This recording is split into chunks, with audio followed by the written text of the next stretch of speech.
Today's video takes us to the town of Brookside, Alabama, population 1,253. The town is outside of Birmingham, located on a 1.5 mile stretch of Interstate 22. Interstate 22 runs from Birmingham to Mississippi. As reported by John Archibald for AL.com, Ramon Perez came to court last month ready to fight the tickets he'd been handed by Brookside police, including one for rolling through a stop sign and another for driving 48 miles per hour in a 40 zone. He swore he'd seen the cop from a distance and was careful as he braked.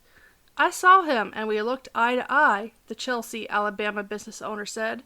"There's no way I was going to run that stop sign." When he got to court December 2nd, he saw scores of people just like him lining up to stand before Judge Jim Wooten, complaining of penny-ante crimes and harassment by officers. He saw so many people trying to park in the grassy field outside the municipal building that police had to direct traffic. He figured there was no point. "I saw the same attitude in every officer and every person," he said. "That's why I hesitated to fight it. They were doing the same thing to every person that was there. They owned the town." The article goes on to list numerous other abusive tactics by the Brookside police. A young woman who had to show up to court 3 times before they tossed her false ticket. A grandmother who took out her phone to call 911 after being confronted by several men in an unmarked vehicle, only to have her phone smashed and get hauled off to jail.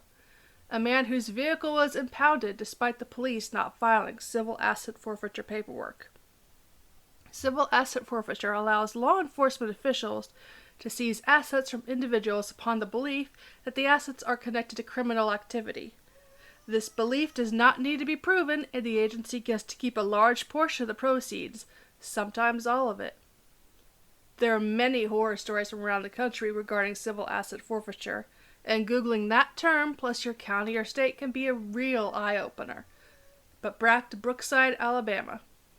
The city has a population of 1,253, and until 2018, they only had 1 police officer. When they promoted Officer Mike Jones to police chief in 2018, arrests and civil asset seizures skyrocketed. The town had a high rate of traffic stops along I-22 back then, with the fines and forfeitures contributing 14% of the city's revenues, which is high.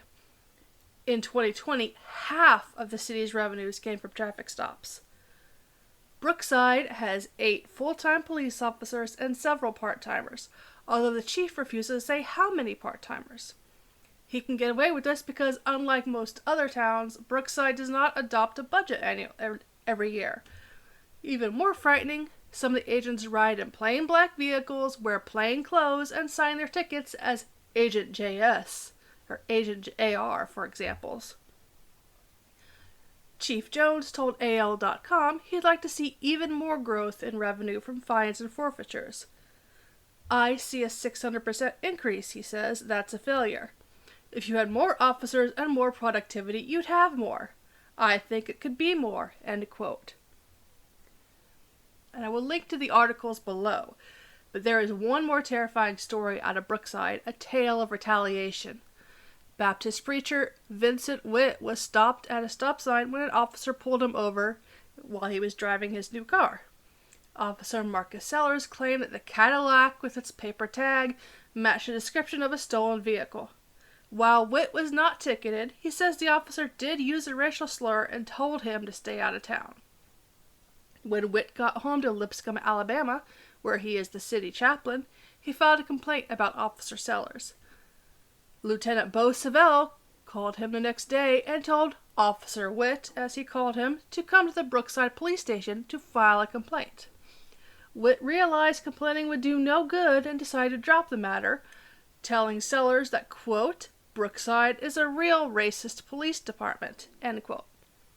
Several days later, Vincent Witt was preaching in a church where he was applying for a job.